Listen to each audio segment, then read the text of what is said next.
Guys, आप सभी का स्वागत है आपके YouTube चैनल गवर्नमेंट जॉब समाचार चैनल पे। आज हम बात करने वाले हैं एसबीआई में एसओ की वैकेंसी निकलने वाली उसकी डिटेल्स के बारे में बात करने वाले हैं। आइए हम जानते हैं कि एसबीआई में कितनी वैकेंसी निकली हुई है, उसकी डिटेल जाने।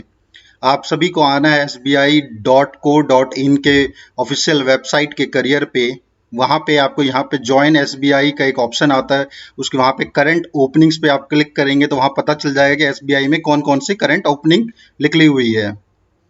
आइए हम इसे क्लिक करते हैं। तो यहाँ पे करंट ओपनिंग पे आप चेक कर सकते हैं कौन कौन सी वैकेंसी निकली है। आज हम बात करने वाले हैं हम स्पेशलिस्ट ग्रेड ऑफिसर के बारे में, जो एसबीआई में कॉन्ट्रैक्ट बेसिस पे निकली हुई है। आज जो वेल्थ मैनेजमेंट बिजनेस यूनिट में निकली हुई है, इसके बारे में आज हम बात करने वाले हैं। तो यहाँ पे आके हमें इस पे क्लिक करना है। अब यहाँ पे ये इंग्लिश में नोटिफिकेशन एडवर्टाइजमेंट दी हुई है, हम उसे क्लिक करके ओपन कर लेंगे। और दूसरा यहाँ पे एक अप्लाई करने का, ऑनलाइन अप्लाई करने का है, जो ये लिंक है, इस पे क्लिक करने से ऑनलाइन अप्लाई वाला लिंक ओपन हो जाएगा। तो हम पहले डिटेल में इस एडवर्टाइजमेंट को जानते हैं, क्या कैसे कौन कौन सी पोस्ट है, क्या क्या पोस्ट है, इसके बारे में पूरा डिटेल में जानते हैं। तो ये जो फॉर्म निकली है ये 28 सितंबर को निकली है और जो लास्ट डेट भरने की 18 अक्टूबर है। तो यहाँ पे अब आप बेसिक सा देख सकते हैं, पूरा ऑनलाइन प्रोसेस है, इसमें ऑनलाइन अप्लाई करना होगा और आपको फी भी पेमेंट ऑनलाइन करनी होगी। तो अब यहाँ वैकेंसीज के बारे में अब हम डिटेल में जानते हैं। वैकेंसी जो है यहाँ पे 6 वैकेंसी निकली हुई है, जिसमें रिलेशनशिप मैनेजर की निकली हुई है 314, जिसमें जनरल की है 126, ओबीसी की 70, एससी की 54, एसटी की 33, अदर बैकवर्ड की 31, एल डी की 4 और वी आई की 7, एच आई की 7 और डी एंड ई की 7। जो एज की एज मिनिमम और मैक्सिमम जो है 23 और 35 साल है, जिसमें सीटीसी इनका रेंज होगा 6 लाख से 15 लाख के बीच। और जो आपकी पोस्टिंग हो सकती है वो कहीं भी हो सकती है। और कॉन्ट्रैक्ट का पीरियड होगा 5 साल, जिसमें 1 साल आपका प्रोविजन पीरियड होता है। और जो प्रोसीजर होगा सारे सारे वो सिलेक्शन का, उसमें शॉर्ट लिस्टिंग होगी और 1 और मोर राउंड होंगे पर्सनल के, फिर टेलीफोनिक होगा या video interview and CTC negotiation होगा। और सेकंड पोस्ट है रिलेशनशिप मैनेजर टीम लीड। इसमें टोटल वैकेंसी 20 है और इसमें सारी डिटेल जनरल की कितनी है वो सारी आप यहाँ पे देख सकते हैं। फिर कस्टमर रिलेशनशिप एग्जीक्यूटिव की टोटल वैकेंसी है 217 और यहाँ डिटेल में दिया हुआ है कितनी वैकेंसीज हैं और क्या क्या आपकी सैलरी होगी। और फिर इन्वेस्टमेंट ऑफिसर की होगी 12 वैकेंसीज और यहाँ पे डिटेल में दिया गया सैलरी आपकी कितनी होगी। और उसके बाद है आपका सेंट्रल रिसर्च टीम जो प्रोडक्ट लीड में होगी, इसकी 2 वैकेंसी है, सैलरी यहाँ पे दी हुई है और जिसकी जो पोस्टिंग होगी है मुंबई में होगी, उनकी कॉर्पोरेट सेंटर वाले ऑफिस में। और इसकी जो सेंट्रल रिसर्च टीम सपोर्ट की, इसकी भी 2 वैकेंसी है और सैलरी यहाँ मेंशन की हुई है। और इसकी भी जो वैकेंसी जो निकली हुई है वो कॉर्पोरेट सेंटर मुंबई में होगी।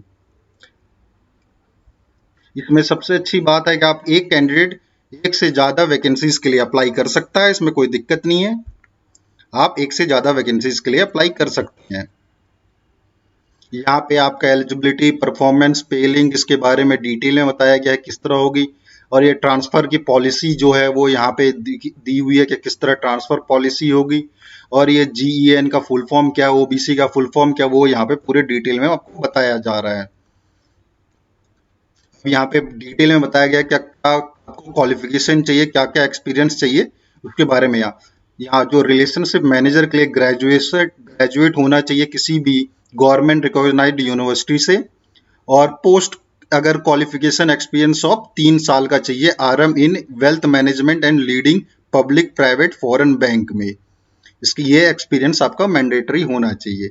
अब ये फिर आरएम के लिए भी ग्रेजुएशन चाहिए, पर यहाँ पे जो आपकी एक्सपीरियंस है वो 8 साल का होना चाहिए और एक्सपीरियंस एक टीम लीड में भी एक्सपीरियंस होना चाहिए, जिससे प्रेफर्ड किया जाएगा। कस्टमर रिलेशनशिप एग्जीक्यूटिव की भी ग्रेजुएशन चाहिए और एक्सपीरियंस आपका document requirement of financial product and good communication skills चाहिए। और इसमें आपका 2 व्हीलर का एक व्हीकल का आपका लाइसेंस होना मैंडेटरी है। और इन्वेस्टमेंट ऑफिसर में आपको ग्रेजुएट होना चाहिए और मैंडेटरी एक सर्टिफिकेशन होना चाहिए NISM की तरफ से और NWM की तरफ से, और प्रिफर्डली CA होना चाहिए या CFP होना चाहिए, जो 1/8/2021 तक हो जाना चाहिए। और मिनिमम वो जो आपको एक्सपीरियंस चाहिए 5 साल का चाहिए, और प्रेफर्ड एक्सपीरियंस जो नॉलेज इन्वेस्टमेंट की नॉलेज होनी चाहिए, managing and guiding client portfolio होना चाहिए, और सेंट्रल रिसर्च टीम में आपका MBA या PGDM चाहिए, और CA या CFA चाहिए आपको। और इसमें भी 5 साल का एक्सपीरियंस चाहिए, जो आप डिटेल में जान सकते हैं किस टाइप का और एक्सपीरियंस चाहिए, वो पूरा डिटेल में यहाँ दी गई है। और सेंट्रल रिसर्च टीम में ग्रेजुएशन या पोस्ट ग्रेजुएशन होना चाहिए, commerce, finance, economics, management, mathematics, statics में आपका ग्रेजुएशन या पोस्ट ग्रेजुएशन होना चाहिए, और इसमें एक्सपीरियंस जो है आपका वो 3 साल का होना चाहिए। और जॉब की प्रोफाइल एरिया बताया हुआ है कि क्या क्या प्रोफाइल होंगे, क्या एरिया होंगे, उसके बारे में यहाँ आप डिटेल में पढ़ सकते हैं। मैं ये डिटेल में नहीं बता रहा, वरना ये वीडियो बहुत लंबी हो जाएगी। वो यहाँ पे आपको डिटेल में दिया गया है, इस नोटिफिकेशन में आप पढ़ सकते हैं। ऑनलाइन फॉर्म फिलअप करने का जो गाइडलाइन है या क्या, वो सारी यहाँ डिटेल में दी गई है, किस तरह आप ऑनलाइन फॉर्म फिलअप कर सकते हैं, क्या फीस क्या है। यहाँ जो फीस है वो 750 रुपये है, ये फी का पूरा सबमिट का बताया गया है, और फी कोई नॉन रिफंडेबल है, वो कोई रिफंड नहीं होगा। यहाँ पूरी डिटेल में सिलेक्शन प्रोसीजर जो है वो आपका यहाँ पे बताया जा रहा है कि शॉर्ट लिस्टेड होंगे और इंटरव्यू होगा, उस हिसाब से सारा सिलेक्शन प्रोसीजर होगा। डॉक्यूमेंट क्या क्या कैसे अपलोड करने वो उसके बारे में पूरा यहाँ पे दिया गया है कि रेज्यूमे, ID प्रूफ, ये सारे जो डॉक्यूमेंट्स आपको अपलोड करने हैं वो डिटेल में यहाँ पे बताया गया है। और फोटोग्राफ की क्या साइज होनी चाहिए, क्या डायमेंशन है, वो किस तरह की फोटोग्राफ होनी चाहिए, सिग्नेचर का डॉक्यूमेंट टाइप क्या होना चाहिए, PDF, ये सारी चीजें यहाँ पे गाइडलाइन दी हुई है। और स्कैनिंग का क्या है, सिग्नेचर फोटोग्राफ किस तरह स्कैन करने हैं, 200 DPI में होने चाहिए, वो सारा यहाँ पे डिटेल में दिया गया है। तो आप ये नोटिफिकेशन के पूरा डिटेल में आप जान सकते हैं क्या क्या वैकेंसी निकली हुई है, क्या प्रोसीजर है, क्या क्वालिफिकेशन चाहिए आपको, कैसे आप ये फॉर्म अप्लाई कर सकते हैं, और कहाँ कहाँ पे ये वैकेंसी निकली हुई है, कितनी सीट्स हैं, ये नोटिफिकेशन में निकली हुई है। तो इसको अप्लाई करने के लिए अगर आप पहले से ऑलरेडी रजिस्टर्ड हैं तो इस पर क्लिक करेंगे, अगर नहीं रजिस्टर्ड पहली बार कर रहे हैं तो इस पर आप क्लिक कर सकते हैं। यहाँ पे क्लिक करेंगे, आप नए पहली बार रजिस्टर कर रहे हैं तो यहाँ पे कंटिन्यू करना है। आपको बेसिक इन्फॉर्मेशन, नाम वाम डिटेल पूरा, मदर नेम, ये सारी बेसिक इन्फॉर्मेशन देके रजिस्टर्ड कर लेना है। फिर उसके बाद दूसरा डिटेल का इन्फॉर्मेशन खुलेगा, फिर क्वालिफिकेशन का, फिर अपलोड करने का, फिर प्रीव्यू होगा, पूरा जो आपने डिटेल भरा उसे प्रीव्यू करना है, फिर उसके बाद पेमेंट करने का। तो आप इसी तरह ये SBI SO के फॉर्म फिल कर सकते हैं। तो मैं आशा करता हूं आप इस वीडियो को देख करके समझ गए होंगे किस तरह आप SBI के SO का फॉर्म फिल कर सकते हैं। अगर आपको ये वीडियो अच्छी लगी तो हमारी इस वीडियो को लाइक करें, और तो ऐसे ही अमेजिंग वीडियो के लिए आप हमारे चैनल को सब्सक्राइब कर ले और बेल आइकन को क्लिक कर ले, ताकि आपको लेटेस्ट वीडियो की नोटिफिकेशन आती रहे।